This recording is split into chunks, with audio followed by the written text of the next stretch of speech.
의 세계에 익숙한 인류 여러분. 미분의 세계에 오신 것을 환영합니다.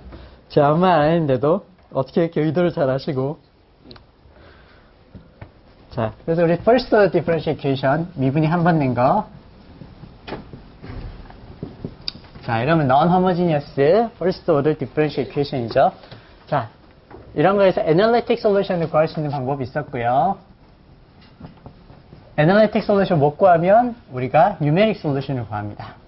그 얘기를 지난 시간에 했었죠. 그래서 analytic solution은 linear하거나 separable 하거나, separable은 변수 두 개가 xy가 쫙 나뉘는, 아니면 exact 하거나 두 개의 관계가 아주 예쁘고 명확하게 되거나, 아니면 본질적으로 풀릴 수 있는 문제인데 꼬여있거나 꼬여있는 걸 다시 풀거나, 그런 네 가지 방법으로 이제 풀 수 있고요.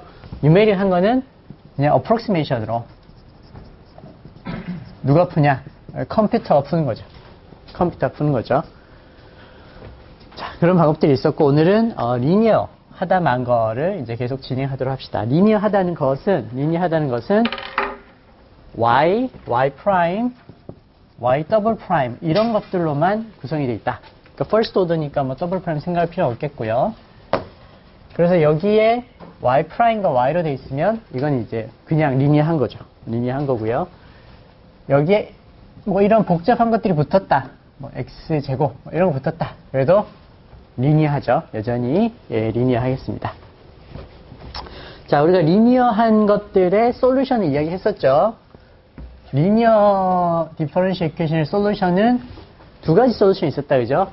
하나는 뭐였죠? 하나는 호모지니어스부터 할까요?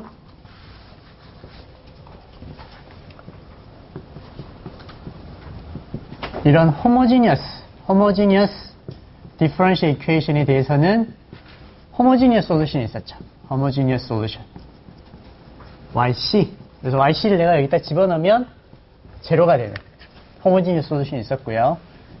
그 다음에 non-homogeneous differential equation에 대해서, 이런 non-homogeneous differential equation에 대해서는 particular solution이 있었죠. 특별한 솔루션 YP가 있었다. 그래서 YP를 이 안에 집어넣으면 요 놈이 딱 튀어나왔다.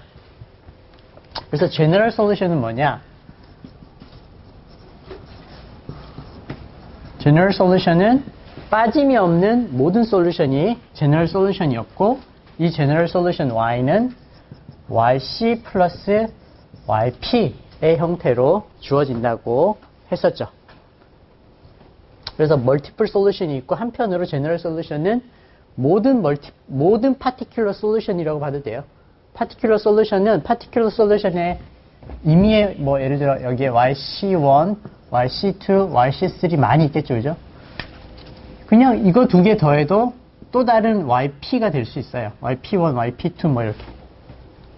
그래서 general solution은 모든 particular solution의 총체가 이제 general solution으로 보면 되고, 우리는 이제 이걸 이야기해 줄 필요가 있다.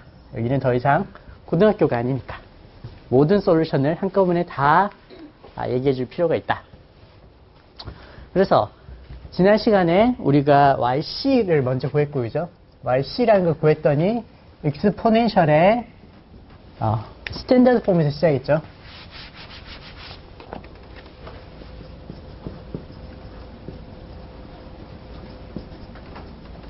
스탠다드 폼이라는 것은 개수가 1인 거에서 시작을 했죠.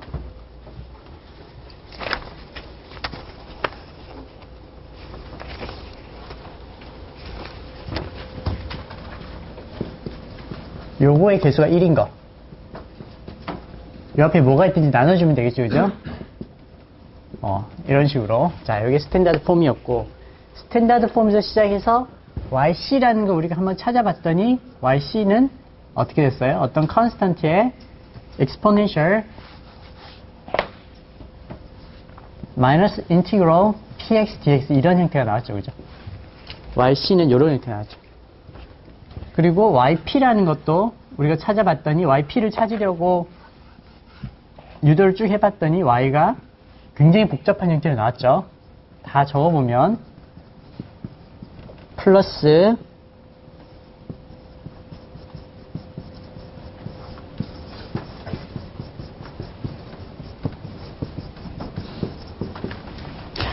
제너럴 솔루션 이런 형태로 나왔는데 요게 yc고 요게 yp다. 그리고 지난 시간 수업을 마무리할 때 외울 필요는 없다.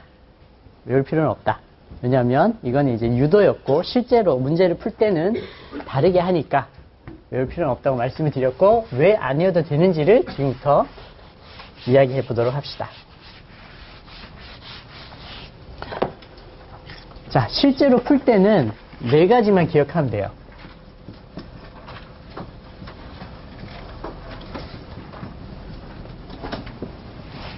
스탠다드 폼에서 시작을 합니다.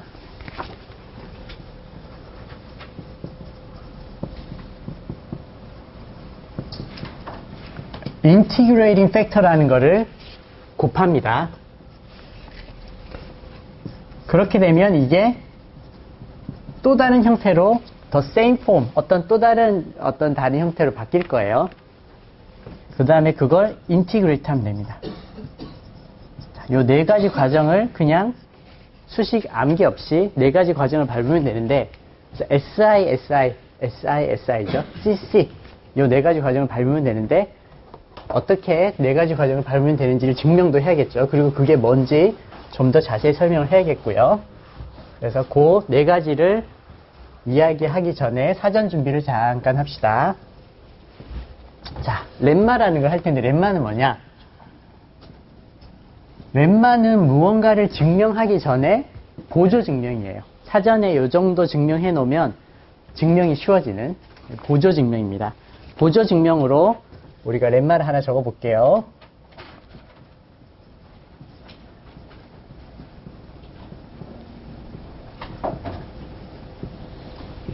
자, 이게 어떻게 되느냐? 얘가 어떻게 되느냐? 조금 이쪽에 옮겨서 적읍시다. 우리 여기 칠판을 좀 써야 될 것 같으니까 왼말이 이쪽에 적을게요.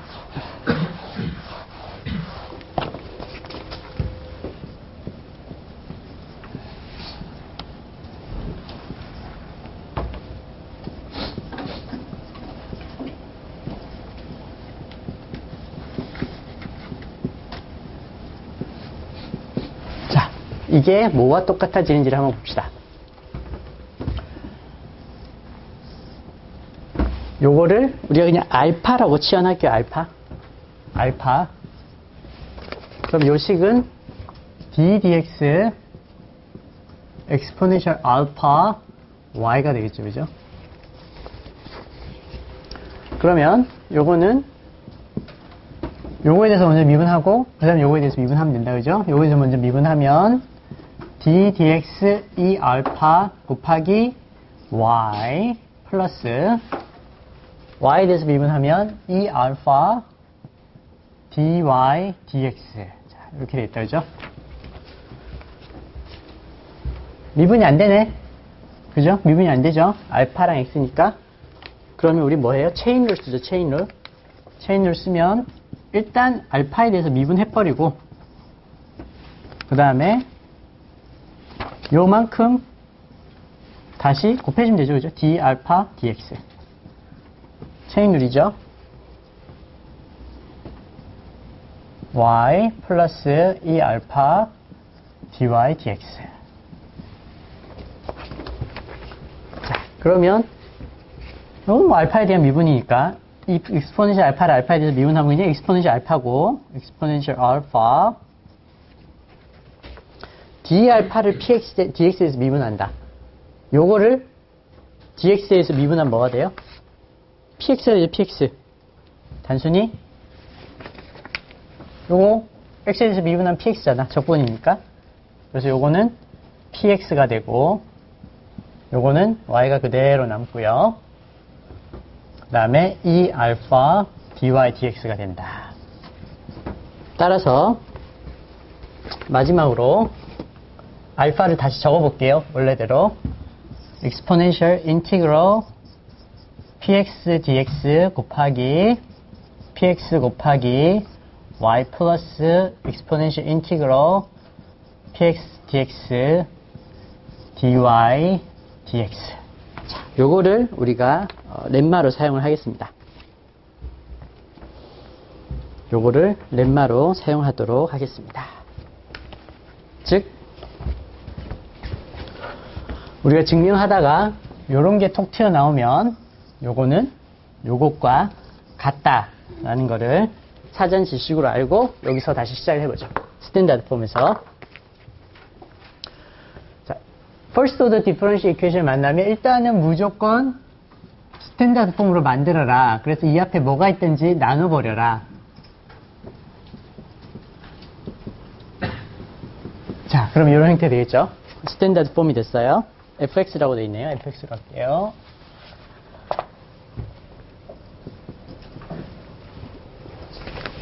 자, 그 다음에 integrating factor라는 걸 곱하는데 integrating factor는 요거예요. 요 px. 요게 integrating factor입니다. integrating factor를 그냥 양변에 곱하세요. 그냥 양변에 곱하면 돼요. 근데 주로 스탠다드 폼으로 바꾸지 않으면 요 px가 스탠다드 폼으로 바꾸지 않으면 이제 틀린 거죠. 그래서 이거는 스탠다드 폼에서의 px고요. 요거를 양변에 곱하면 exponential px dx integrating factor dy dx 플러스 exponential integral px dx 곱하기 px 곱하기 y equal to integral exponential integral px dx 곱하기 fx. 자, 원래 이퀘이션에서 우리가 그냥 인티그럴 팩터를 단순히 곱한 거예요. 단순히 곱했더니 요놈이 요놈하고 똑같네. 그죠? 똑같죠? 순서가 바뀌었을 뿐이지. e 알파 dx dy dx e 알파 dy dx e 알파 pxy e 알파 pxy 똑같네. 그 말은 요놈은 요놈이다. 즉 얘가 뭐랑 똑같다? same to. 요 위에 이퀘이션이 same to 똑같다. 뭐랑 똑같냐? ddx exponential integral px dx y equal to 요 빨간색이 요거랑 똑같다. 렘마에 의해서. 오른쪽은 그냥 그대로 내려오면 되겠죠. exponential integral px dx fx. 그러면 마지막 스텝은 미분돼 있으니까 적분해버리면 되는 거예요. 요거 적분해버리고 dx에 대해서 얘는 계산하면 되겠죠. 그냥 계산하면 되겠죠. 적분하면 여기서 뭐가 튀어나오겠어요? y가 튀어나오겠죠, 그죠? 그럼 y는 뭐? 이렇게 적으면 되는 거예요. 굳이 원하면 해봐도 돼요. 원하면 하면 긴 이퀘이션이 나올 거예요. 외울 필요는 없어요. 외울 필요 없는데 이거 적분하면 exponential integral px dx, y는 integral px dx fx 플러스 무슨 컨스탄트 하나 나오겠죠, 그죠? 그럼 y는 얘하고 얘 인버스니까 c 인티그럴 마이너스 px dx. 지난 시간에 했던 거 똑같은 이퀘이션이 나올 거예요. 얘는 양변을 적분해야 되는구나. 미안해요. 여기 적분기호가 하나 들어가야겠네요. 그죠?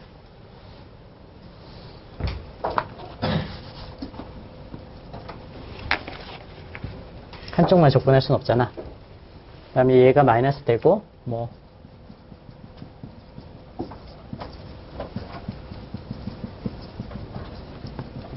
지난 시간에 봤던 그 이퀘이션이 똑같은 이퀘이션. 근데 이거를 외우라는 게 아니고요. 요 4개를 외우면 돼요. 첫 번째, 스탠다드 폼으로 만드십시오. 리니어 디퍼런셜 이퀘이션이 나오면 스탠다드 폼으로 만드시고 양변에 인티그레이팅 팩터를 곱하시고요. 곱할 때 요 스탠다드 폼의 px를 그대로 가져오셔야 됩니다. 곱하시고요. 곱하고 나서는 이게 인티그레이팅 팩터와 y의 미분 형태랑 같다라는 걸 기억하시면 돼요. 인티그럴 팩터랑 y의 미분 형태랑 같다. 그래서 이렇게 한번 다시 적어주시고 인티그레이트 하시면 양변을 적분하시면 그게 솔루션이 되는 겁니다. 그렇게 찾으시면 돼요. 한번 찾아볼게요. 실제로 한번 찾아봅시다. 다음 페이지의 문제를 한번 풀어보면 자 일단 여기까지 질문.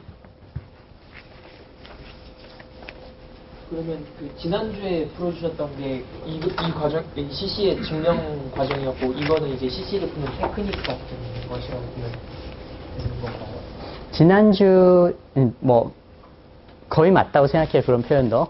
근데 지난주에는 그 솔루션, 제너럴 솔루션이라는 걸 어떻게 찾아 나갔을까에 대한 처음에 누군가 그걸 발견했다면 이런 식으로 하지 않았을까에 대한 이야기를 한 거고요. 이거는 어떻게 보면 좀 더 정돈된 증명이라고도 할 수 있겠어요. 정돈된 증명이라고 할 수 있겠고, 더불어 이거는 이제 실제적으로 풀 때 사용할 수 있는 방법이라고도 할 수 있을 것 같고요. 시험에서 외워서 풀면 뭐 감점되거나 이 대학교 시험은 답을 맞추냐 안 맞추냐 이런 것보다는요 전체를 잘 이해하고 있냐 없냐 이런 걸 좀 더 보기 때문에 시험에서 외워서 푼다. 이거를 외워서 푼다. 요 공식을 외워서 푼다.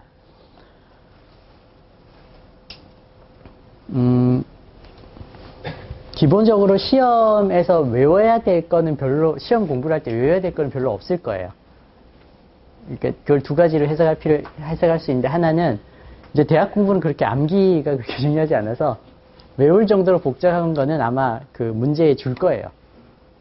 네, 외울 정도로 복잡한 게 필요하면 문제에 줄 거고, 그리고 외워서 여기에 이렇게 적용해서 푸는 것보다는 이 공식을 외워서 그 문제를 여기 딱 px 집어넣고 해서 딱 적분하는 테크닉을 보기보다는 전체를 이해하고 있는가를 보기 때문에 그래서도 뭐 외워서 바로 적용하는 거에 대해서는 약간은 다른 관점으로 봐주면 좋을 것 같아요. 그러니까 외워서 보는 시험은 아니고 전체 미분 방정식에 대한 이해, 저 미분 방정식에 어떻게 접근할지에 대한 접근법 이런 것들을 주로 이제 보는 거죠. 또 그런 것들을 여러분 안에 체질화 시키기를 원하는 거고, 과목 자체가. 또 질문. 자, 한번 풀어봅시다. 실제로 한번 풀어보면 조금 더 다가오겠죠.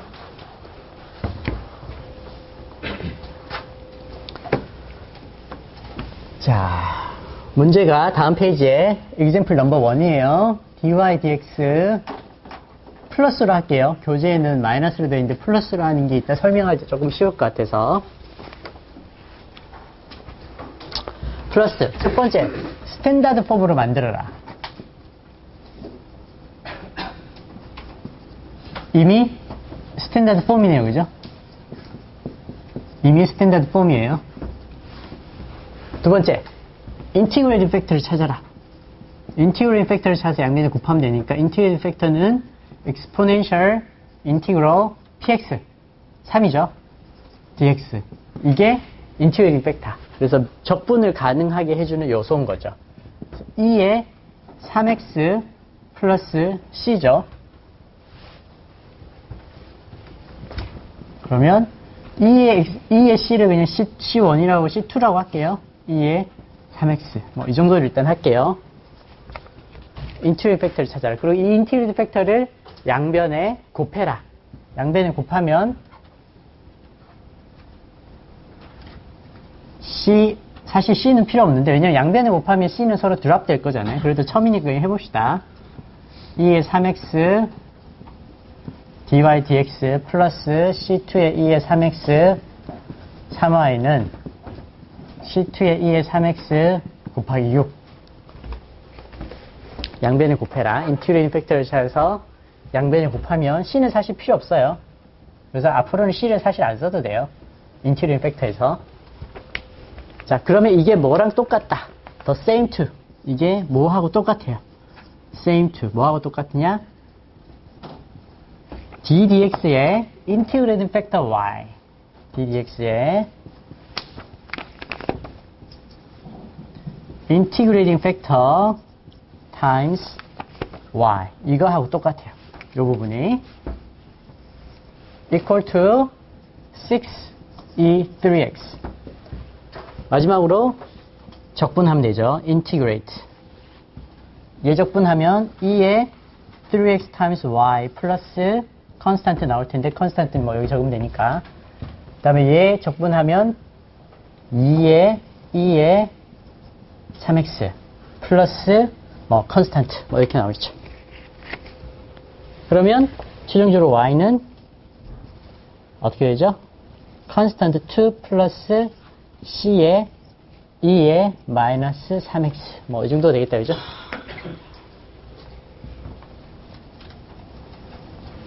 요렇게 요 디퍼런셜 이퀘이션의 솔루션을 이제 구했습니다. 자, 요거 자체는 어렵지 않은데 요거의 의미에 대해서 잠깐 생각해 볼게요. 요거 의미, 솔루션의 의미에 대해서 여기서 어느 게 호모지니어스 솔루션이고 어느 게 파티큘러 솔루션일까요?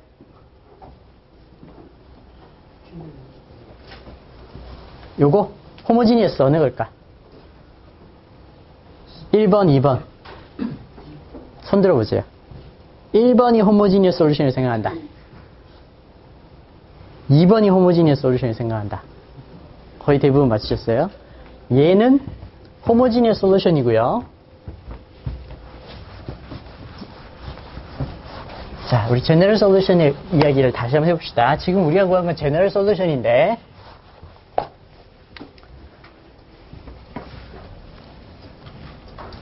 호모지니어스 디퍼런셜 이퀘이션이 있고요.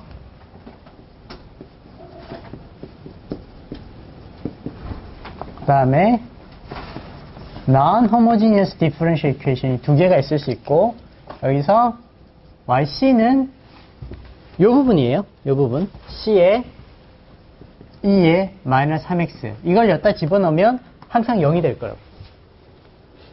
YP는 2예요. 2. 2를 여기다 집어넣으면 6이 되죠. 그죠? 2 미분하면 0이고 3 곱하기 2는 6이잖아. 자, 그럼 이 솔루션들의 의미가 뭔가? 솔루션 중에 C에 2에 마이너스 3x가 있고 솔루션 중에 2가 있는데 수학적 의미는 mathematical name은 얘는 homogeneous solution이었고요. 얘는 particular solution이었죠. 근데 우리는 공학이잖아. 공학적 의미를 봐야지. 엔지니어링이 여러 분야가 있지만 그 중에서도 우리 전기전자공학적 이름을 보면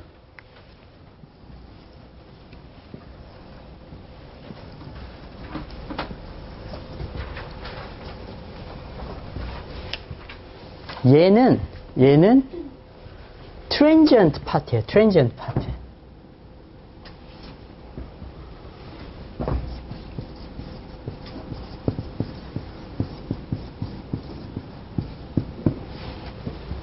일단 이름 적어놓고 얘기할게요. 얘는 steady state part.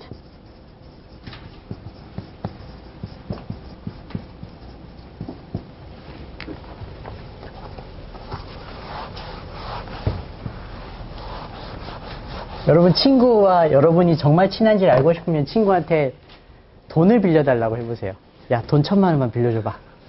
언제 갚을지는 잘 모르겠어. 그런 충격을 친구한테 딱 줘보세요. 그러면 정말 그 친구가 여러분을 신뢰하고 있는지 정말 친한 친구인지 알 수 있어요. 근데 농담같이 하는 말이지만 진담으로 하는 말이에요. 어떤 관계든 테스트해보고 싶으면 충격을 줘보세요. 혹은 여러분이 여러분 자신을 테스트해보고 싶으면 충격을 줘보세요. 임펄스, 임팩트, 공학적으로 임펄스라고도 하고요. 혹은 임팩트라고도 하고요. 무슨 말이냐면 어떤 시스템의 반응이 있어요. 뭐 시간에 대한 반응이든 X에 대한 반응이든 내가 꽝 충격을 주는 거야. 꽝 충격을 주면 정말 그 근본적인 됨됨이가 나와요. 근본적인 됨됨이가 나와요. 그래서 배부른 사람들은 선행을 베풀죠. 근데 그 사람이 배부르니까 선행을 베푸는 거고, 정말로 그 사람이 가난할 때 선행을 베푸는지를 보면 그 사람의 댐댐이가 나와요. 시스템에도 마찬가지. 시스템에도 꽝 하고 충격을 주면 그 사람의 어떤 본연적인 반응이 나와요. 이게 본연적인 반응이에요. 처음 충격이 들어왔을 때. 근데 그걸 이제 계속 주잖아요. 내가 예를 들어 여기서는 어떤 충격을 줘요? 여기서는 6이라는 충격을 주는 거예요. 6이라는. 이게 외부에서 주어지는 거예요. 외부 입력이에요. 외부 입력이 언제부터 주어지냐? 키 제로. 키 제로가 0일 수도 있겠죠. 뭐 0이라고 합시다. 시간이 0일 때 마이너스까지는 외부 입력이 전혀 없었어요. 제로 마이너스. 근데 제로 플러스가 되는 순간 아주 미미하게 딱 넘어갈 순간 갑자기 쿵 하고 이런 충격이 시스템에 꽝 주어진 거야.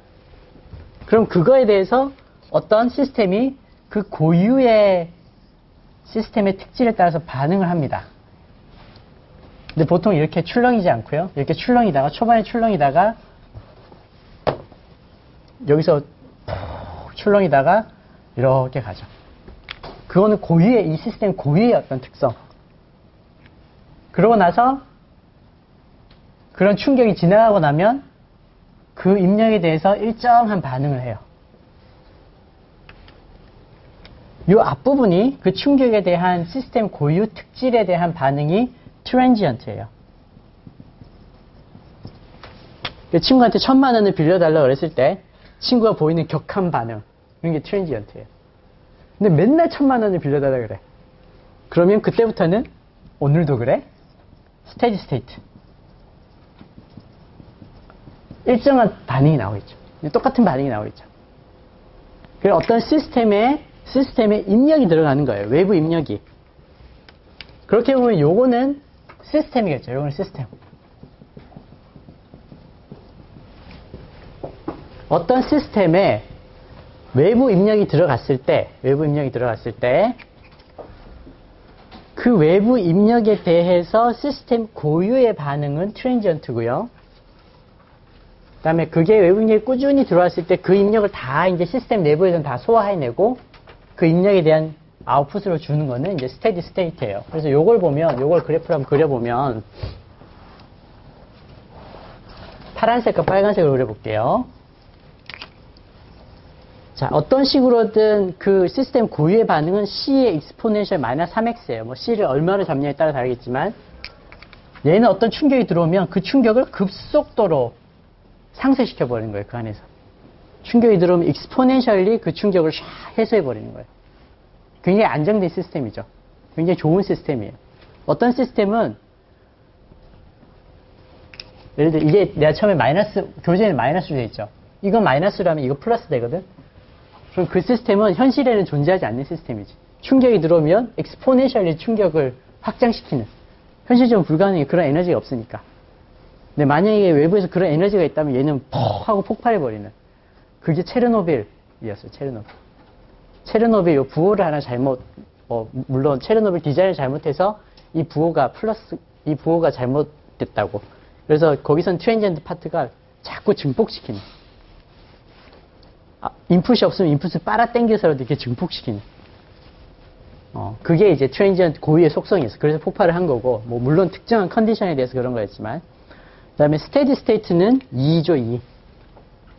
저 6이라는 인풋이 들어오면 얘는 2라는 것만큼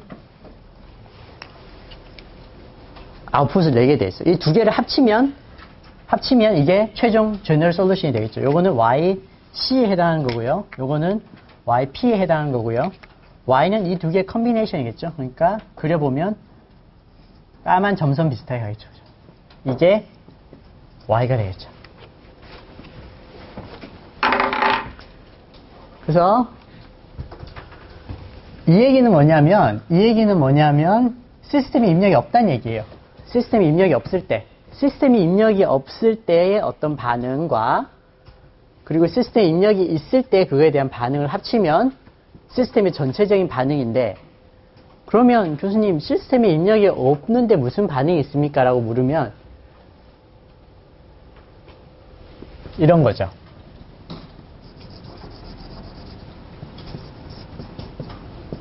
내가 스프링을 꽉 눌러놨어. 이게 이니셜 컨디션이야.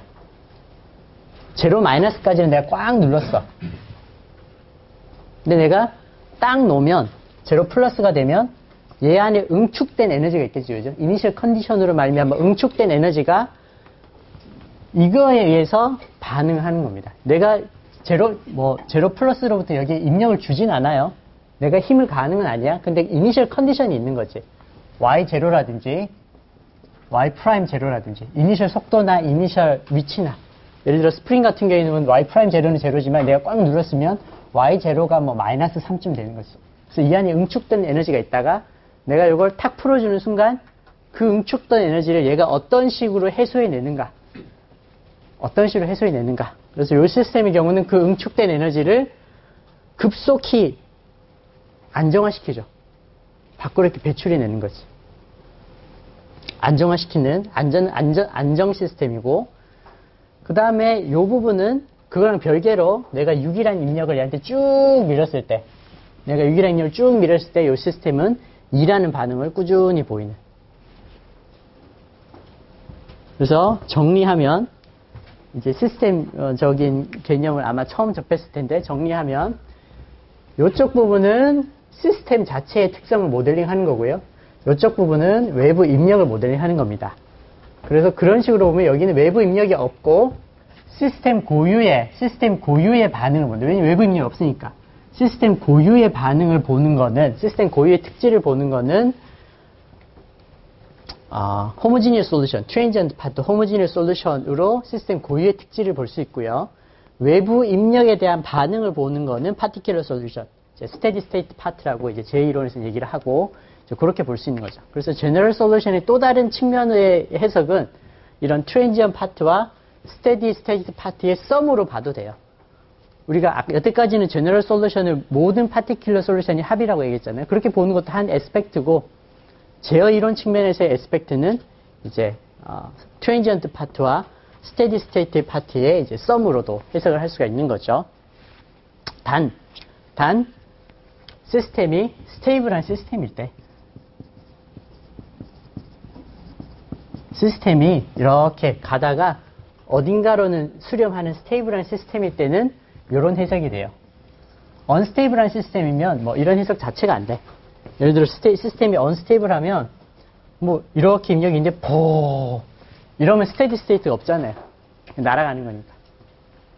이러면 이제 폭발하거나 뭐 큰 문제가 생기는 거지. 이렇게 볼 수 있는 방법도 있습니다. 그래서 공학은 기본적으로 공학적 현상은 입체적이에요. 입체적이라서 한 면이 존재하진 않아요. 단선적이면 한 면이 존재해서 그걸로 모든 인생이 다 끝나는데, 실제 우리가 살고 있는 세상은 입체적이기 때문에 이런 면도 있고 저런 면도 있고 이런 면도 있고 저런 면도 있고. 그래서 우리는 제너럴 솔루션을 약간 다른 면에서 이제 이해를 해본 거죠. 스테이블한 경우에 대해서. 질문?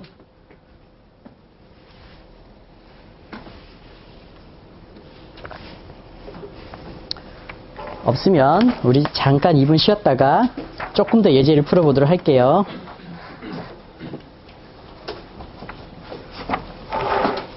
자, 나가실 때 앞쪽으로 나가시면 좋을 것 같아요. 2미닛 브레이크 할 때는. 문제를 몇 개 더 풀어볼게요. example 2. 자, 이번에 풀 때는 실제로 여러분들이 나중에 공학자로서 필드에서 뛸 때 어떻게 해야 되는지를 조금 경우들을 따져서 보도록 합시다. 첫 번째로 여러분 모델링을 해야겠죠. 이제 어떤 시스템이 있으면 그 시스템을 미분방정식으로 모델링을 해야 됩니다. 그래서 미분방정식 모델링을 했더니 시스템은 이렇게 나왔어. 그 시스템은 이렇게 나왔어. 그리고 거기에 입력을 줍니다. 입력을 주는데 입력은 이렇게 주기로 했어. 예를 들면 여러분 전기 회로를 만들었는데 RS 회로가 이렇게 나왔고 거기다가 오실레이터 펑션 제너레이터를 달아서 그 펑션 제너레이터가 요 함수로 계속 입력을 주도록 했어. 그래서 x는 t라고 생각하면 되겠죠. 뭐 그런 경우에요. 첫 번째 모델링을 한 거죠. 그래서 모델링을 해서 여기까지 가져왔으면 굉장히 많은 일을 한 거예요. 그때부터 그 시스템은 여러분의 손안이 있으니까 뭐든지 하고 싶은 대로 분석을 할 수 있어요. 자, 그 다음에 스탠다드 폼으로 만들어야 되니까, 그죠? 스탠다드 폼으로 만들어야 되니까 그리고 여기서 이제 이 x의 변화에 대한 y를 보고 싶은 거야. 뭐 t라고 생각해도 되고, 시간의 변화에 대한 뭐 내 전류일 수도 있고요. 시간의 변화에 대한 내 볼티지일 수도 있고요. 뭐라도 상관없어요. 일단 스탠다드 폼으로 만들려고 dy dx 마이너스 4 by xy는 x의 5승 2x 뭐 이렇게 했다. 근데 이렇게 하면서 여러분 생각을 하셔야 돼요. x로 나눌 수 있나? 그 생각을 하셔야 돼요. x로 이렇게 쉽게 나누면 안 되지? 그래서 여기 조건 하나 달자. x는 일단 0이 아니라고 하자. 그리고 x가 0인 경우는 나중에 한번 따로 생각해 보자. 그렇게 이제 하나하나 짚고 넘어가셔야 되죠. 그 다음에 인티그레이팅 팩터를 곱하면 되니까 인티그레이팅 팩터는 exponential 마이너스 4 by x의 인티그럴 dx죠. 그죠? 그러면 exponential 마이너스 4 ln absolute x가 되겠고, 그죠?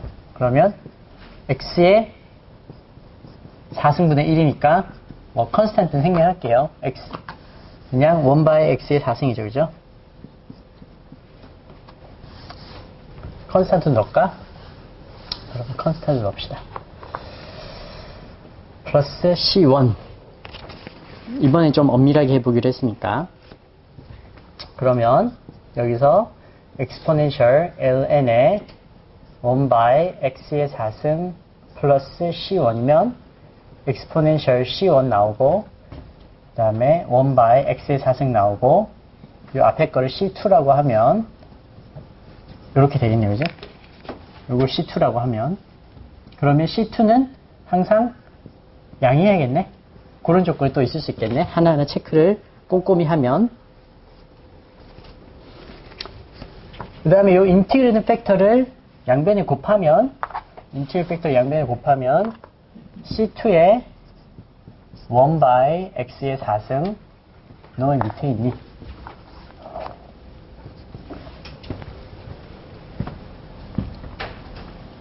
곱하기 dy dx 마이너스 4xy 양변에 곱하면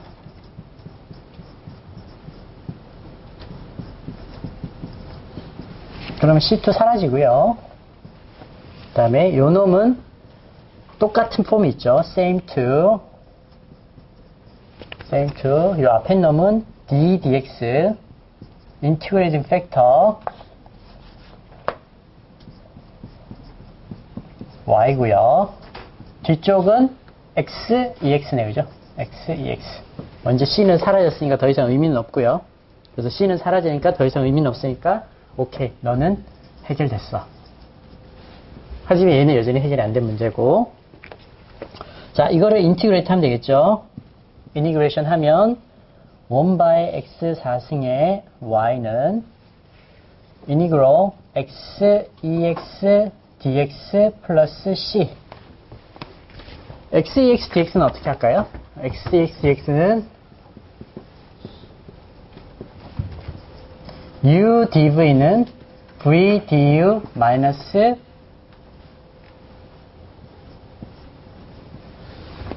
uv 마이너스죠. integration by part죠. 부분적분. 캘큘러스 할 때 많이 했죠. 그래서 얘를 u라고 잡고 얘를 dv라고 잡으면 du는 dx가 되겠고요. v는 ex가 되겠죠.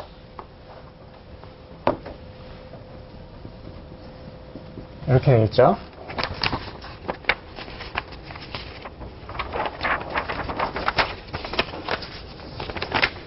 그러면 요거는 uv x ex 마이너스 인이그로 v du v du dx는 x ex 마이너스 ex 플러스 뭐 c 뭐 이런 식으로 되겠다. 그죠? 부분적분 하면 즉 얘가 x의 ex 마이너스 ex 저기도 c가 있고 여기도 c가 있으니까 뭐 c3라고 할게요. c3. 자, 그 다음 마지막으로 x 4승의 양변을 곱하면 되겠죠. 마지막으로 x4승을 양변에 곱하면 y는 x5승에 2x 마이너스 x4승에 2x 플러스 c3의 x4승. 자, 이렇게 됐다.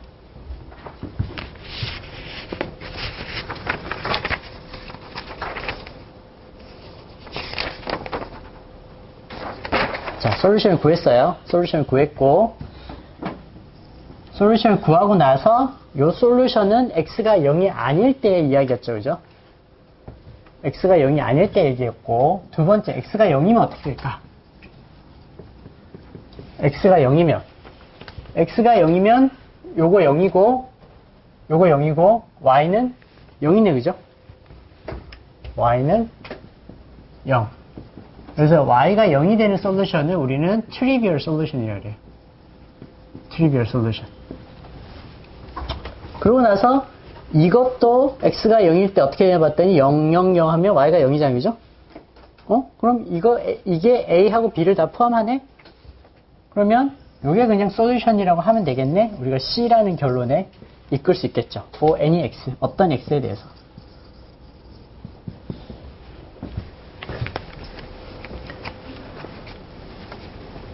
그래서 x가 풀다 보니까 x가 0인지를 확인할 필요가 있어서 a를 풀었고, 그러고 나서 x가 0일 때를 따로 확인해 봤더니 a의 솔루션이 그것도 포함하고 있더라. 그래서 c라는 결론을 낸 거예요. 근데 이렇게 a, b, c로 가는 과정은 정형화되어 있지 않아요. 그거는 문제를 풀다 보면 계속 그렇게 생기는 거야. 그래서 문제를 풀면서 하나하나 꼼꼼하게 따져보는 수밖에 없어요. 이렇게 순서가 있는 게 아니니까. 예를 들면 다음 이그제플도 비슷해요.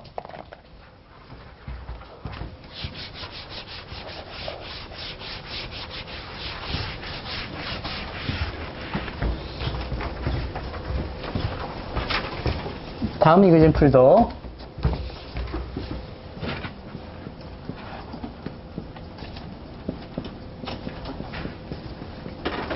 자, 이런 게 있다. 첫 번째, 스탠다드 폼으로 만들어야겠죠. 스탠다드 폼으로 만들어야겠는데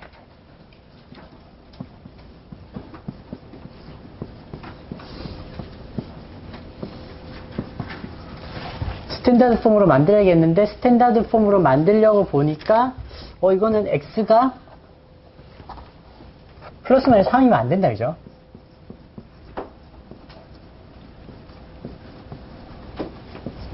x가 플러스 마이너스 3은 아니라고 치자. 일단 하나씩 노트해 놓고요. 자, 그 다음에 인티그럴 팩터를 구해야겠죠. 인티그럴 팩터 exponential integral px. 자, 이건 또 무슨 이상한 적분이냐. x 나누기 x제곱 마이너스 9라니. 자, 이런 거는 흔히들 하는 테크닉이 요걸 그냥 알파라고 잡을게요. 그 다음에 exponential integral x의 알파, 그 다음에 우리 뭐예요? d알파 하죠.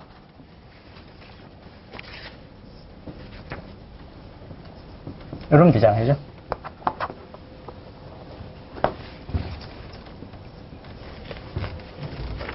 그러면 dx d알파가 뭔가를 가만히 봤더니 dx d알파는 다시 적어보면 dx d알파 dx 제곱 마이너스 9는 x 제곱밖에 안 되네. 2x분의 1이네. 그죠?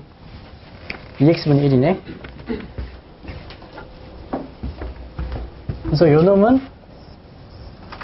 2x분의 1이니까 얘랑 똑 떨어지고, 그럼 2알파분의 1의 d알파네. exponential integral 2알파분의 1의 d알파네. 그럼 이거는 쉽죠. ln이잖아. 로그잖아요. 그죠?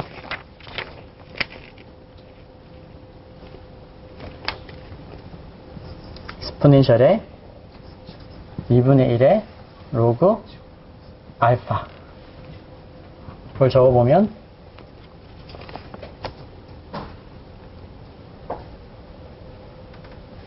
2분의 1이 되니까 루트 x제곱 마이너스 9 이렇게 되겠다. 그죠?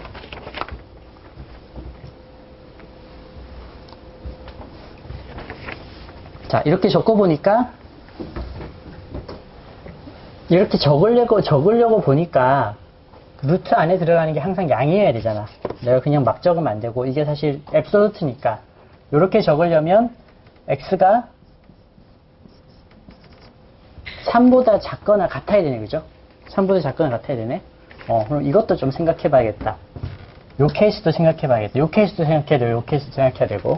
그래서 일단은, 우선은 1번으로 생각합시다. 이거라고 생각하고 문제를 좀 풀어봅시다. x는 절대값이 3보다 작다라고 생각해 봅시다. 그러고 나서 이게 똑같죠? 위에 적을까? 저기 써야 되는 거예요. 아, 커야 되는구나. 커야죠. 커야 아니죠. 그러고 나서 보니 이게 뭐하고 똑같으냐? d dx 인티그레이팅 팩터 exponential 아니죠. 루트 x제곱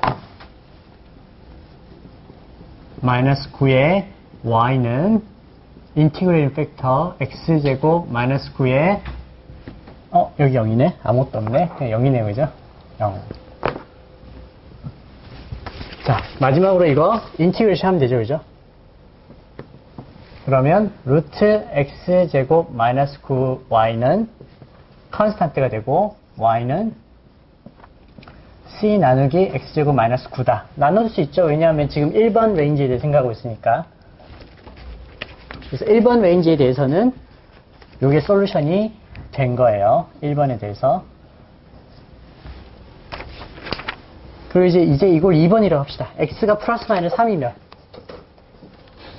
2번에 대해서 생각해 봅시다. x가 플러스 마이너스 3이면 어떻게 될까? 어디? 여기? 알파가 앱솔루트니까 요거는 exponential ln 하프니까, 그죠? 알파는 x제곱 마이너스 9였죠? 그러니까 루트 요렇게 되겠죠. 그 x가 근데 루트 안에 들어가는 건 항상 양이어야 되잖아. 그러니까 요렇다고 하면 요렇게 빼낼 수 있는 거고, 그렇지 않은 경우 있다 생각해 볼게요. 근데 일단 요거부터 하고 2부터 하고, x가 플러스 마이너스 3이면 0 되고요. 3y는 제로가 되거나 마이너스 3y는 제로가 되겠네. 그럼 y가 0 넣으면 제로가 솔루션이 되겠네, 그죠? 여기는 그냥 y가 제로가 넣으면 솔루션이 되죠. 이건 트리비얼 솔루션이에요, 그죠?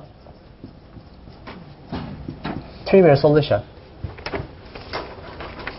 그 다음에 마지막으로 생각하지 않은 범위가 x가 절대값이 3보다 작으면, x 절대값이 3보다 작으면 그때는 요 순서가 바뀌겠죠, 그죠? 요 순서가 바뀌겠죠. 그래서 x가 3보다 작으면 요 과정을 다시 밟아야 돼. 다시 쭉 밟으면 y가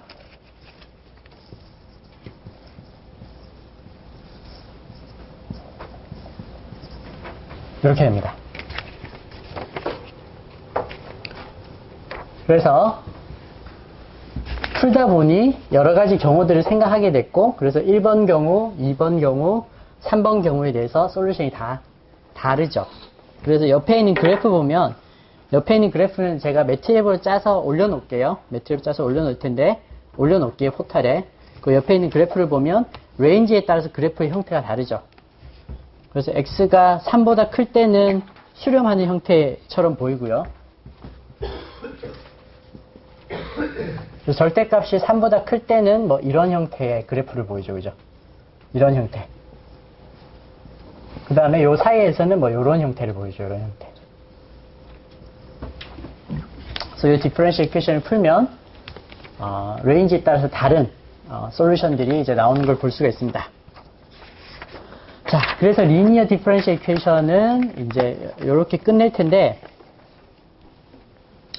내가 생각하기에 여러분 머릿속에 가장 궁금한 점은, 내가 맞춰볼게. 시험 칠 때도 그렇게 해야 돼요? 이런 거지. 그죠? 시험 칠 때도 다 이렇게 구간을 나눠서 해야 돼요? 라는 게 아마 가장 궁금한 요소일 것 같은데, 거기에 대한 대답은 시험 칠 때는 구간 거의 무시해도 돼요. 구간에 대해서 특별히 여기처럼 1, 2, 3 나눠 생각하지 않고 그냥 쭉 가다가 뭐 이 정도 그냥 중간에 노트에 놓고 이렇게 구하면 돼요. 특별히 구간 생각 안 해도 돼요. 왜냐하면 이렇게 구간을 따지는 거는 여러분들의 그 뭐랄까 그 몸을 체질화시키기 위해서 이렇게 따질 필요가 있다는 걸 알려주기 위해서 하는 거지, 시험에까지 이걸 적용하는 거는 굳이 뭐 시험에는 이제 전체를 이해하는 거가 중요하니까 이렇게 꼼꼼히 따지지 않고 그냥 전체를 이해하고 있는지를 볼 거고, 최소한 내 시험에서는 저런 구간은 안 따져도 돼요. 안 따지고 이제 진행하셔도 괜찮습니다. 그건 나중에 또 시험 설명할 때 다시 한번 얘기를 할게요. 자, 질문 여기까지.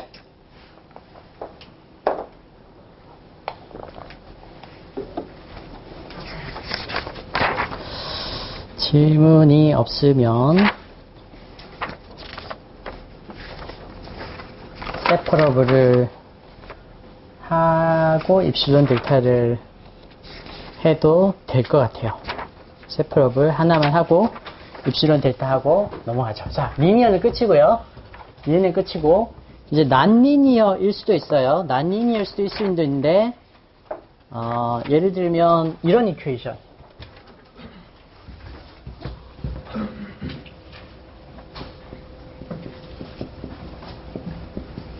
자, 예를 들어 이런 게 여러분 현장에서 이런 문제를 만났다. 모델링 했는데 이렇게 나왔어. 그럼 여러분 일단 당황하셔야 돼요. 왜 당황하셔야 돼요? 난리니어다. 당황하셔야 돼요. y제곱이 있잖아. 일단 안 풀릴 수 있겠다. 안 풀릴 수 있겠다. 라고 살짝 당황을 하시고, 그 다음에 뭘 할 수 있을지를 이제 고민해 봐야 되는 거예요. 그 다음에 뭘 할 수 있을지 고민해 봐야 되는데, 가만히 고민해 보면 어떤 생각이 드시나요?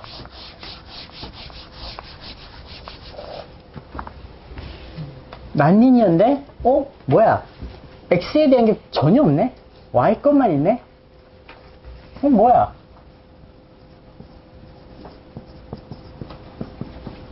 이거네? 어라? 쉽네? 이렇게 되는 거죠. 요 형태가 세퍼러블입니다. 무슨 말이냐? 세퍼러블 이퀘이션은 y하고 x가 완전히 극명하게 분리가 되는 거예요.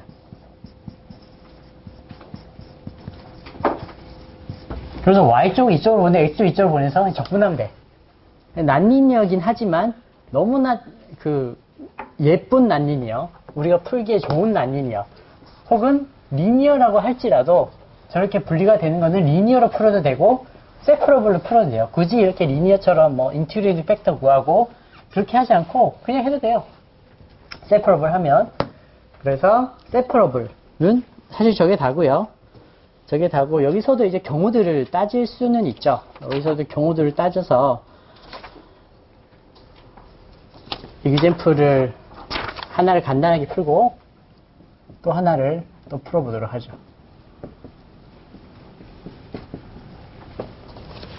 자, 요런 게 나왔다.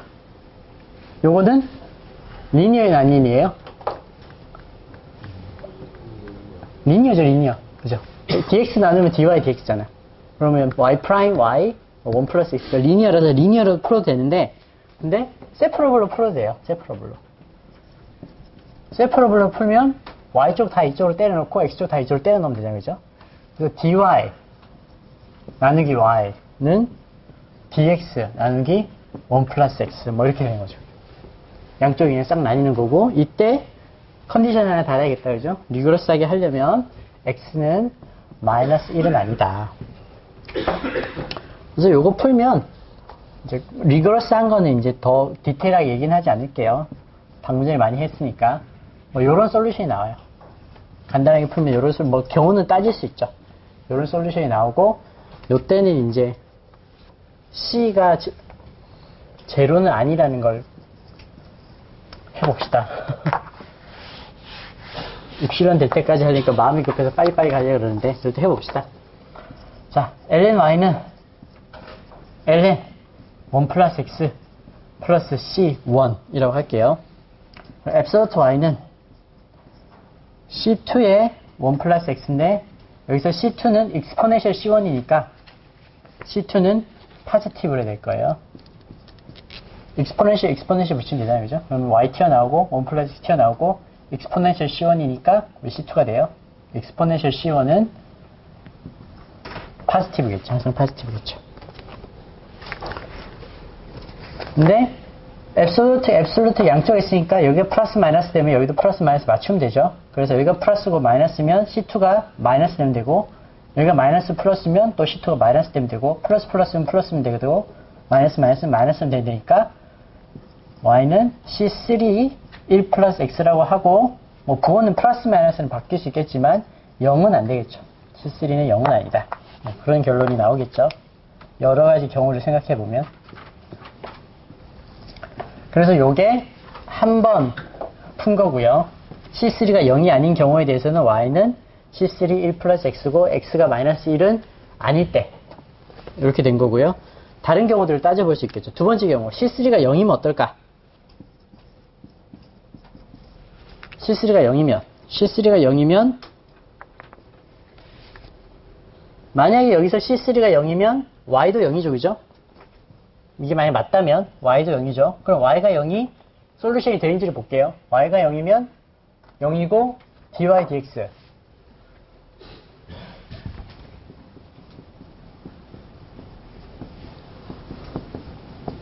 0, 0, 0 솔루션이네요. 그죠? 이것도 트리비얼 솔루션이 된다. 트리비얼 솔루션도 솔루션이에요. 트리비얼 솔루션이 된다. 오케이. C2, C3가 0이라도 상관없다. 세 번째. x가 마이너스 1이면 x가 마이너스 1이면 마이너스 1 넣으면 0 그러면 y는 여전히 0이면 되네. 그죠? x가 마이너스 1이면 y는 0 여기도 x를 마이너스 1 넣으면 y가 0 나오네. 그러고 보니까 요 안에 케이스 2도 포함되고 케이스 3도 포함되네. 그러면 최종적으로 finally y는 임의의 c 1 플러스 x for all c and x 어떤 c나 어떤 x에 대해서도 요게 요 디퍼런셜 이퀘이션의 솔루션이구나 라는 거를 1, 2, 3 확인해 갈 수도 있겠다.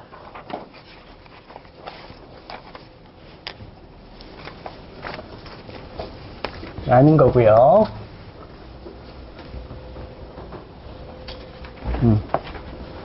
세퍼러블의 마지막 문제는 다음 시간에 풀고 제가 이번 시간에는 입실론 델타 얘기하고 이제 끝낼게요.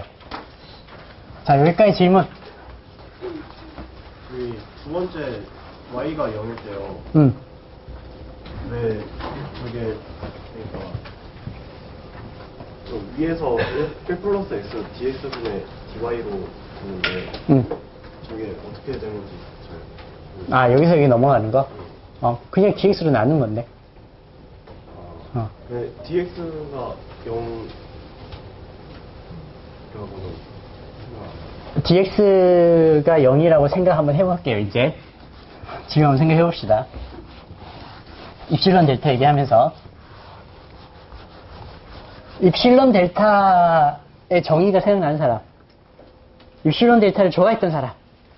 와, 나는 캘큘러스 할 때 입실론 델타 나오는 순간 야, 역시 대학은 다르구나 이런 생각했다.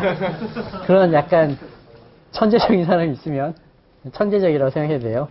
전생에 가우스였을지도.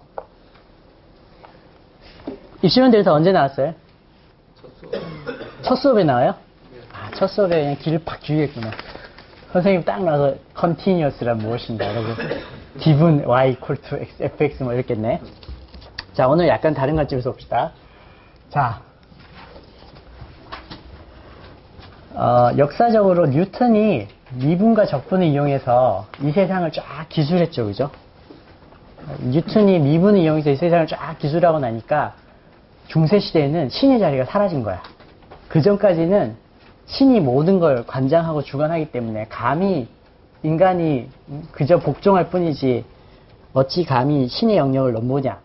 그런 거였어요. 자연은 경외의 대상이었는데 뉴턴이 미분 방정식을 딱 해서 F equal ma 뉴턴의 1, 2, 3, 세 가지 법칙을 쫙 얘기하고 나니까 사람들이 깜짝 놀란 거지. 우리가 신의 영역을 건들 수 있구나. 오, 정말 대단하구나. 신의 자리가 싹 사라질 것 같으니까 신학자 한 명이 열받았어요. 그 신학자가 버클리라는 굉장히 신학적으로도 유명하고 수학적으로도 유명한 수학자 겸 뭐 신학자. 조지 버클리가 야, 미분 너네 뭐 대단한 것처럼 얘기하는데 그거 다 이런 얘기 해도 되지만 그거 다 개소리야. 별거 없어. 말도 안 되는 소리야. 왠지 내가 보여줄게. 너네가 그렇게 수학을 추종하는데 수학으로 보여줄게. 봐봐. 왜 이게 개소리인지. y = x제곱 있다고 쳐봐.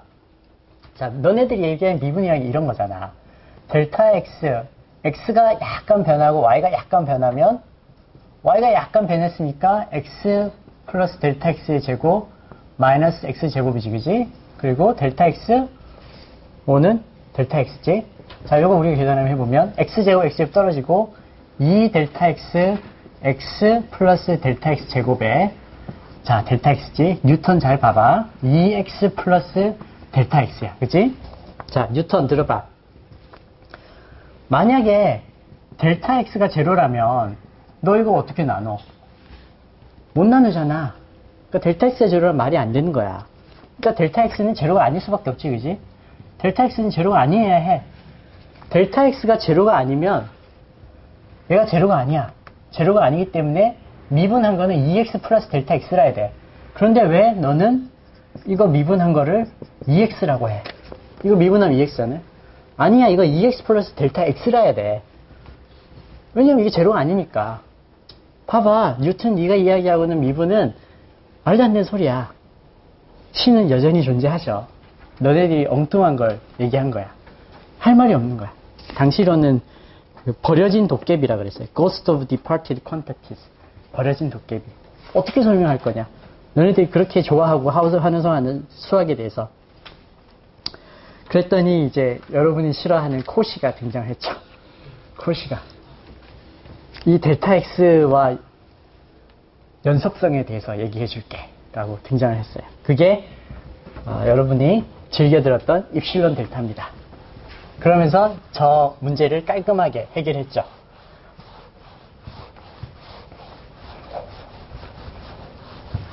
자, 어떻게 해결했냐? 한 페이지 넘어가면 C라는 데 있죠. C. A function in a domain D is continuous if for any epsilon positive there exists delta positive such that if x minus c is smaller than delta, then absolute fx minus fc is smaller than epsilon. 여러분이 사랑하는 입실론 델타. 근데 이해해보면 별거 아니에요. y예요, y. fx라고 할게요. x예요. 자, 어떤 함수가 있어. 여기서 불연속이야. 자, 이게 무슨 말이냐면 내가 어떤 특정 기준점을 기준으로 fx에 플러스 마이너스 입실론을 할게. 플러스 입실론, 마이너스 입실론 할 수 있겠죠, 그죠? 자, 요렇게 했을 때 요 까만 영역이죠, 까만 영역. 까만 영역을 가둘 수 있는, 요러면 딱 까만 영역을 요 네모 박스에 가뒀자 충분히 가지고도 이만큼 나왔죠, 그죠? 충분히 가두고도 이만큼 나와서 너무 많이 타이트하게 가둬봅시다. 자, 타이트하게 가뒀어. 그렇게 가둘 수 있는 플러스 마이너스 델타, 요 기준으로 플러스 마이너스 델타만큼 움직였을 때, 지금 여기가 기준이니까 플러스 마이너스 델타 좀 더 멀리 가야겠다. 여기 기준이니까 이만큼 플러스 델타 마이너스 델타. 원래가 맞았네. 여기 기준으로 플러스 델타 마이너스 델타. 내가 어떤 델타를 찾았어. 그래서 요 박스 안에 요 까만 거를 다 담을 수 있으면 얘는 여기서 연속이다. 이미 아무 입실론에 대해서도 내가 어떤 입실론을 잡아도 any 입실론, 어떤 입실론으로 잡아서 빨간 거를 뭐 더 넓게 칠 수도 있고 좁게 칠 수도 있고 모든 입실론에 대해서 내가 요런 파란 걸 선을 딱 그어서 그 안에 있는 거를 요 안에 싹 가둘 수 있으면 연속이다. 불연속인 거 한번 볼까요? 내가 얘를 딱 잡았어. 내가 이미 입실론을 잡았어.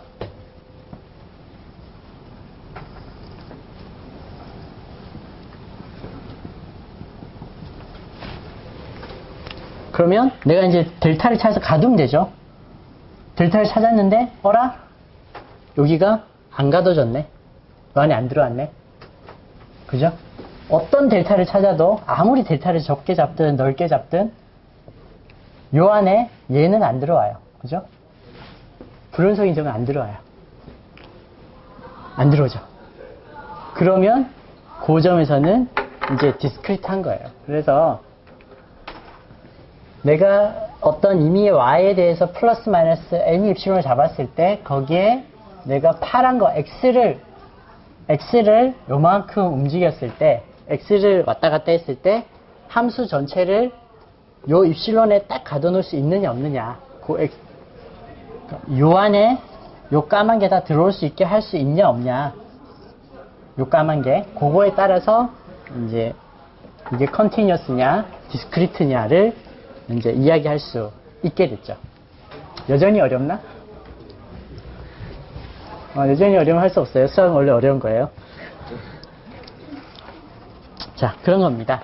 그래서 다음 시간에는 세프럽을 하나 살짝 더 풀고요. 그 다음에 이그젝트 얘기할 때 컨티뉴어스 얘기가 살짝 나와요.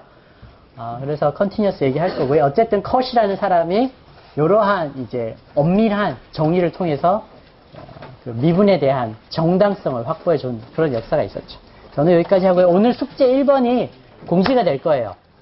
어나운스먼트에 숙제 1번이 공지가 되고 언제까지 하면 되고 어디에 제출하면 되는지 같이 공지가 될 거니까 이제 숙제 1번 참조하시고요. 다음 주 이번 주 목요일 날 보도록 합시다.